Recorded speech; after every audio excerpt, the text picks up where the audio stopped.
कहते हैं कि पानी से नहाने वाले सिर्फ लिबास बदलते हैं और पसीने से नहाने वाले इतिहास बदलते हैं। जी हाँ दोस्तों, आप सभी का स्वागत है आपके अपने YouTube channel aim of exam पर। और बात करेंगे जम्मू कश्मीर के ऊपर कि जम्मू कश्मीर जो राज्य है उसका इतिहास क्या है और किस प्रकार उसकी बाउंड्री है, उस सब के बारे में आज हम बात करेंगे। तो आप देखते रहिएगा पूरी वीडियो को, क्योंकि आपको कुछ ना कुछ नया सीखने को जरूर मिलेगा, ये मेरा विश्वास है दोस्तों। तो चलिए स्टार्ट करते हैं बिगड़ किसी टाइम को गवाए। तो देख ही सकते हैं आप, ये है भारत का नक्शा। देखिए यहाँ पर है हमारा जम्मू कश्मीर, और आपको ये पता होगी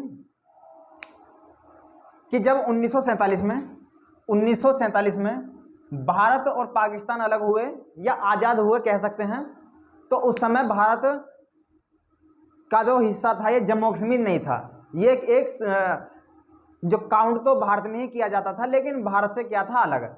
लेकिन इसके जो राजा थे, राजा हरि सिंह, क्या थे? राजा हरि सिंह यहाँ के राजा थे। और यहाँ के जो राजा थे, जब हमारा देश आज़ाद हो गया, भारत और पाकिस्तान अलग हुए, तो उस समय पाकिस्तान ने जम्मू कश्मीर के ऊपर क्या कर दिया? आक्रमण कर दिया। और उन्होंने कहा कि ज़बरदस्ती हम जम्मू कश्मीर को पाकिस्तान में मिलाएंगे। लेकिन इस बात की जानकारी राजा हरि सिंह को हुई। राजा हरि सिंह ने क्या काम करा? वो रातों रात हमारे दिल्ली आए। जम्मू कश्मीर कहाँ पर आए? दिल्ली पर। और दिल्ली पर आने के बाद उन्होंने नेहरू से जो हेल्प मांगे कि आप हमारी जो हेल्प करिए, पाकिस्तान ने हमारे ऊपर आक्रमण कर दिया है। तो फिर उसी समय क्या हुआ कि जो भारत के प्रधानमंत्री थे, उन्होंने अपनी फौज को जम्मू कश्मीर जाने के लिए आज्ञा दे दी। उन्होंने इजाजत दे दी कि वहां पर जाइए और राजा हरि सिंह की क्या करिए? मदद करिए। लेकिन उसी समय उनको, जब वो फैसला देने ही वाले थे या दे दिया था, वैसा भी आप कह सकते हैं, तो जैसे ही नेहरू ने उनको जो आदेश दे दिया सेना को, तो वल्लभ भाई पटेल वहां पर आए और उन्होंने कही कि वहां पर हम जब तक अपनी सेना नहीं भेजेंगे, जब तक कि राजा हरिचंद, जो राजा हरि सिंह है, ये हमारे एक विलय पत्र पे साइन नहीं कर देते हैं कि वो एग्री होते हैं कि हम जम्मू कश्मीर को भारत में मिलाने के लिए राजी हैं। लेकिन जब 1947 में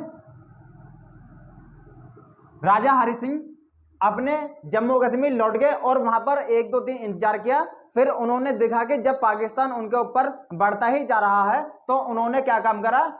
उन्होंने नेहरू जी को जो एक लेटर लिखा और उन्होंने कहा कि हम जम्मू कश्मीर को भारत में मिलाने के लिए राजी हैं, आप अपनी सेना भेजिए। तो क्या काम करा? फिर भारत ने अपनी सेना क्या भेजी? जम्मू कश्मीर भेज दी। और जब तक जम्मू कश्मीर में भारतीय सेना जाती, तब तक क्या हुआ कि लगभग इतने क्षेत्रफल, और ज्यादा भी हम कह सकते हैं, ज्यादा क्षेत्रफल क्या हुआ? पाकिस्तान ने अपना कब्जा जमा चुका था। लेकिन जब भारत की सेना वहां पर पहुंच गई, तो पहुंचने के बाद भारत की सेना ने बहुत मजबूती के साथ युद्ध करा और पाकिस्तान की सेना को बहुत पीछे ढकेल दिया। लेकिन जब ढकेल दिया, तो यह जो मुकदमा था, यह चला गया यूएनओ में यह मुकदमा चला गया। और उसमें जहां पर पाकिस्तान रुक गया था और जहां तक भारत बढ़ गया था, उसी को हमने एक जो सीमा मान ली, और उसी जो वही सीमा आज भी वहां पर है। तो इसका मतलब यह हुआ कि पाकिस्तान के कब्जे में भी हमारा पूरा जम्मू कश्मीर नहीं है और भारत के कब्जे में भी पूरा जम्मू कश्मीर नहीं है। तो हम इसी के बारे में पढ़ेंगे कि कितना पाकिस्तान के कब्जे में है और कितना भारत के और कितना चीन के, क्योंकि ये जो हमारा राज्य है ये 3 देशों के कब्जे में है। तो इसको हम समझेंगे पूरे ध्यान से, आप भी समझिएगा। चलिए समझते हैं। यह है जम्मू कश्मीर, और जम्मू कश्मीर में जो है 3 भागों में बांटा गया है। 3 भागों में किस प्रकार बांटा है ये देखिएगा। ये लगभग इतना भाग जो है, ये वाला, ये है पाकिस्तान के कब्जे में, और जिसे कहा जाता है पीओके का मतलब है पाक ऑक्युपाई कश्मीर, जो कि पाकिस्तान के कब्जे में है, उसको कहा जाता है पीओके। और अगर इधर की बात करें, तो इधर लगभग ये वाला हिस्सा हमारा किसके कब्जे में है दोस्तों? ये वाला हिस्सा कब्जे में है चीन के में, जिसे कहा जाता है अक्साई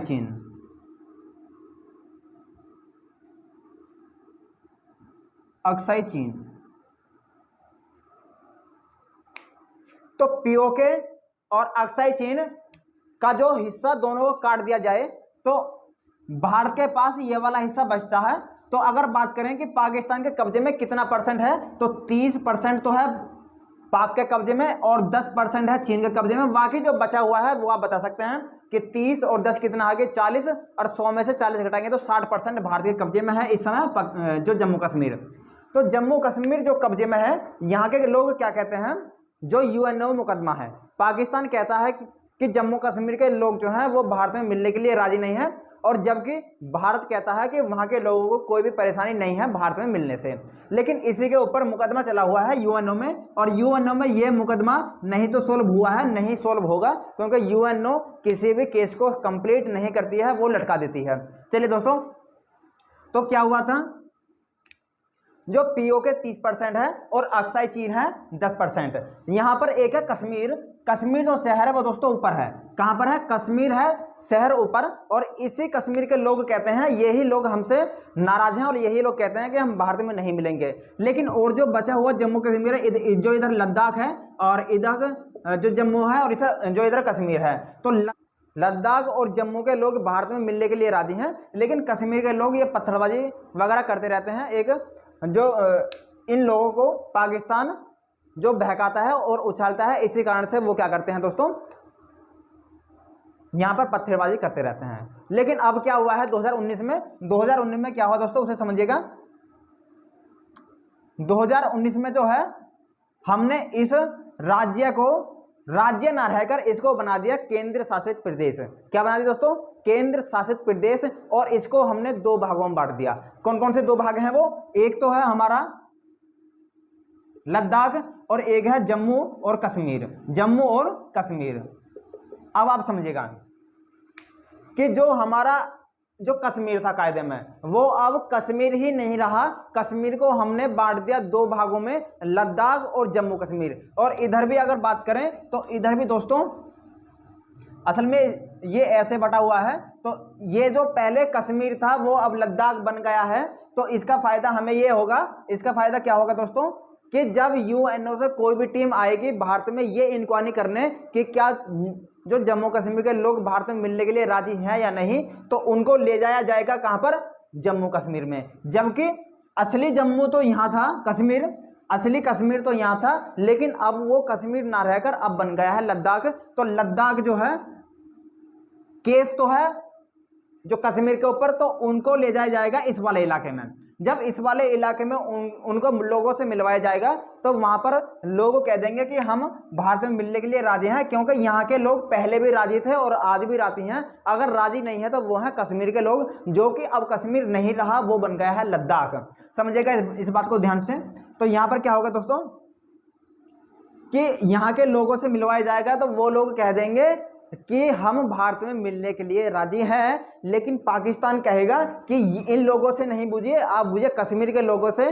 तो कश्मीर के लोगों से बूझा जाएगा कि आप बूझिए इन लोगों से। जबकि यहाँ पर अगर बूझने को कहेगा यूएनओ, तो भारत का जवाब होगा दोस्तों कि आप कि यहाँ केस हमारा चल रहा है कश्मीर के ऊपर, जबकि कश्मीर हमारा ये है ही नहीं, ये तो लद्दाख है। तो लद्दाख के ऊपर कोई भी केस नहीं है, केस है हमारा कश्मीर के ऊपर। तो इस वाले केस को हम जीत जाएंगे दोस्तों, इसका हमें फायदा बहुत मिलने वाला है। तो अब समझते हैं, ये तो हो गई राजनीतिक बात। अब बात करते हैं कि उसमें कौन कौन सी पहाड़ियाँ हैं और कौन कौन से दर्रे हैं, इस बारे में भी हम चर्चा करते हैं दोस्तों। तो दोस्तों देखिए कि जम्मू कश्मीर में कौन कौन सी पहाड़ियाँ हैं। तो पहाड़ियाँ के बारे में बात करें तो पूरा जम्मू कश्मीर क्या है दोस्तों, पूरा जम्मू कश्मीर एक पहाड़ी के ऊपर ही बसा हुआ है। अगर यहाँ से बात करें तो यहाँ पर तो हिमालय लिखा हुआ है और यहाँ पर 4 या 5 पहाड़ियाँ पाई जाती हैं। लेकिन आपको मैं बात बता दूँ कि यहाँ पर जो गाँव और लोग रहते हैं वो रहते हैं दर्रों में। दर्रा उसे कहते हैं, सॉरी दर्रा नहीं, घाटी में। दर्रा तो कहते हैं 2 पहाड़ियाँ के जो बीच में ऐसी जगह होती है जिसमें से केवल 1 या 2 गाड़ी लेकर या बस को आने जाने की जो जगह होती है उसे कहते हैं हम दर्रा। तो 2 पहाड़ियों के छोटे रास्तों को कहा जाता है दर्रा, और अगर वही दर्रा बहुत बड़ा हो जाए तो उसे कहा जाता है घाटी। तो यहाँ पर दोस्तों जो भी लोग जो रहते हैं वो दर्रे या घाटियाँ में ही रहते हैं। तो आगे बात करते हैं। तो पहली पहाड़ियाँ जो है दोस्तों, वो पहली पहाड़ियाँ है यहाँ पर काराकोरम। कौन सी है, काराकोरम। पहली पहाड़ियाँ क्या नाम दोस्तों, काराकोरम। और दूसरी पहाड़ी कौन सी है, लद्दाख। दूसरी पहाड़ी है लद्दाख। पहली है काराकोरम लद्दाख, तीसरी है जास्कर, तीसरी क्या है जास्कर, पहली है जो काराकोरम लद्दाख जास्कर, काराकोरम लद्दाख जास्कर, 3 पहाड़ियां हैं और एक पहाड़ी और है पीर पंजाल। कौन सी दोस्तों? पीर पंजाल। कौन सी है? पीर पंजाल। तो 4 पहाड़ी हैं, आप याद रख सकते हैं कि कलेजा पार, कलेजा पार इसकी एक शॉर्ट ट्रिक है, कलेजा पार। कैसे? कलेजा पार यानी कि काराकोरम लद्दाख जास्कर पीर पंजाल, काराकोरम लद्दाख जास्कर पीर पंजाल, काराकोरम लद्दाख जास्कर पीर पंजाल। और अगर आपसे जो पूछी जाए कि ये पहाड़ियां किस हिमालय का हिस्सा है, तो आपका आंसर होगा ट्रांस हिमालय का। कैसे हिमालय का? ट्रांस हिमालय का। ट्रांस कहा कैसे जाता है वो समझिएगा। ट्रांस कहा जाता है कि जब अगर हम भारत से जम्मू कश्मीर जाएंगे तो हिमालय को लांग कर जाएंगे। लांग का मतलब है कि उसे मतलब पार करके जाएंगे पूरा। अगर पार करके जाएंगे तो किसी भी चीज को अगर पार करके कहा जाता है तो उसे भौगोलिक भाषा में कहा जाता है ट्रांस। क्या कहा जाता है दोस्तों? ट्रांस कहा जाता है। तो ये किस हिमालय का हिस्सा है? यह है ट्रांस हिमालय का हिस्सा। कौन कौन सी? काराकोरम लद्दाख जास्कर पीर पंजाल, काराकोरम लद्दाख जास्कर पीर पंजाल, काराकोरम लद्दाख जास्कर पीर पंजाल। तो देखिएगा आपसे कभी पूछ लिया जाए कि काराकोरम लद्दाख जास्कर पीर पंजाल इनमें से कौन सी पहाड़ी ट्रांस हिमालय का हिस्सा नहीं है, तो उसमें आंसर होगा पीर पंजाब। अब पीर पंजाब क्यों होगा? पीर पंजाब इसलिए होगा कि हम ट्रांस कहते हैं जब किसी चीज को पूर्णतः से पार किया जाए। जब किसी भी चीज को हम पूर्ण तरीके से अगर पार करें तो उसे कहा जाता है ट्रांस। लेकिन क्या होता है कि जब हम हिमालय पर चढ़ेंगे और उतरेंगे तो ये पीर पंजाब जो पहाड़ी है उतरते समय ही पड़ जाती है, उतरते समय ही। तो कभी कभी इस पहाड़ी को ट्रांस हिमालय में नहीं गिना जाता है, इसे आप समझ लीजिएगा। तो कौन कौन सी पहाड़ी हुई दोस्तों? काराकोरम जास्कर पीर पंजाल, ये 3-4 पहाड़ी वहां पर बहुत इंपॉर्टेंट है। लेकिन आपसे अगर मैं पूछूं कि भारत की सबसे ऊंची चोटी कौन सी है, तो उसे समझिएगा कैसे बताएंगे। जब हम काराकोरम पहाड़ी है, काराकोरम पहाड़ी जो है उसकी अगर ऊंचाइयों की बात करें, क्योंकि पहाड़ क्या है दोस्तों? पहाड़ है वो एक ऐसी सीरीज है, ऐसी सीरीज है वो कहीं पर ऊंचा हो जाता है, कहीं पर नीचा हो जाता है। तो इसी चोटियों को गिनने का काम शुरू किया भारत ने। तो जब भारत ने शुरू किया तो यहाँ पर ऐसे इस प्रकार से यहाँ पर पहाड़ियाँ हैं और ये आगे तक भी हैं, इधर पाकिस्तान को पार करते हुए अफगानिस्तान तक भी ये पहाड़ियाँ हैं दोस्तों। तो अगर हम काराकोरम के पहाड़ियों को पढ़ेंगे तो इसको गिनने के 2 तरीके होंगे, या तो इधर से गिना जाए या इधर से गिना जाए। तो अगर इधर से गिनेंगे तो ये हो जाएंगी काराकोरम 1, क्योंकि हम इनकी पहाड़ियों को काउंट कर रहे हैं। तो काराकोरम काराकोरम बार बार ना कह के हम कह देते हैं K1। क्या देते हैं दोस्तों? K1। तो ये पहली वाली जो पहाड़ी होगी वो होगी K1, ये दूसरी वाली होगी K2 और ये होगी K3 K4। ऐसी जो बहुत सारी पहाड़ियाँ हैं, बहुत सारी पहाड़ियां हैं। तो इस काराकोरम में जो K2 पहाड़ियां है वह भारत की सबसे ऊंची चोटी पहाड़ियां है, भारत की सबसे ऊंची चोटी। लेकिन अफसोस की बात यह है दोस्तों कि इतने हिस्से पर POK होने की वजह से, पाक ऑक्युपाइड कश्मीर होने की वजह से यह पहाड़ी भारत में नहीं है। यह पहाड़ी फिलहाल में पाकिस्तान के कब्जे में जा चुकी है, लेकिन है तो भारत का हिस्सा ही। अगर आपसे पूछा जाए कि भारत की सबसे ऊंची चोटी कौन सी है, तो वो है K2। लेकिन K2 भारत में ना होने की वजह से इसे भारत में काउंट नहीं किया जाता है, क्योंकि ये भारत में नहीं है लेकिन भारत की है। तो दोस्तों अगर बात करें कि सबसे ऊंची चोटी कौन सी है, तो सबसे ऊंची चोटी जो है वो सिक्किम राज्य में है। जो कौन सा राज्य में दोस्तों? सिक्किम राज्य में है। और जिसका नाम क्या है दोस्तों? तो सबसे ऊंची चोटी कौन है दोस्तों? सबसे ऊंची चोटी है जो कश्मीर वहां पर जो सिक्किम राज्य में कंचनजंगा। तो कंचनजंगा जो सिक्किम राज्य है भारत में है, क्योंकि भारत से बाहर सिक्किम नहीं है, तो इसलिए भारत में अगर बुझाए तो आप बोलोगे कंचनजंगा। लेकिन अगर भारत की सबसे ऊंची चोटी बोली जाए तो वो होगा K2। लेकिन आने वाले ज़माने में जब ये POK भारत में ही आ जाएगा, उस समय भी क्या हो जाएगी दोस्तों? ये K2 भारत में मिलने की वजह से फिर भारत में भी सबसे ऊंची चोटी K2 हो जाएगी और भारत की भी सबसे ऊंची चोटी K2 हो जाएगी। लेकिन इसके लिए आप और हमको इंतजार करना होगा जब तक ये POK भारत में ना मिल जाए। तो ये थे दोस्तों जम्मू कश्मीर के सभी पहाड़ियाँ।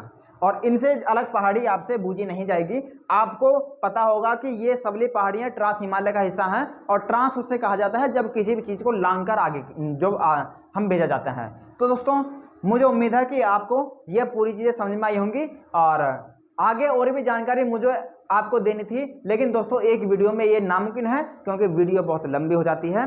तो इसी कारण बस हम अपनी क्लास को यहीं समाप्त करते हैं, लेकिन आप इंतजार करिएगा अगली वीडियो का, और अगली वीडियो में हम आपको जम्मू कश्मीर से संबंधित और भी टॉपिक के ऊपर बात करेंगे और आपको बताएंगे नई नई जानकारियाँ। तो आप देखते रहिए हमारे YouTube channel aim of exam पर आने वाली सभी वीडियो को।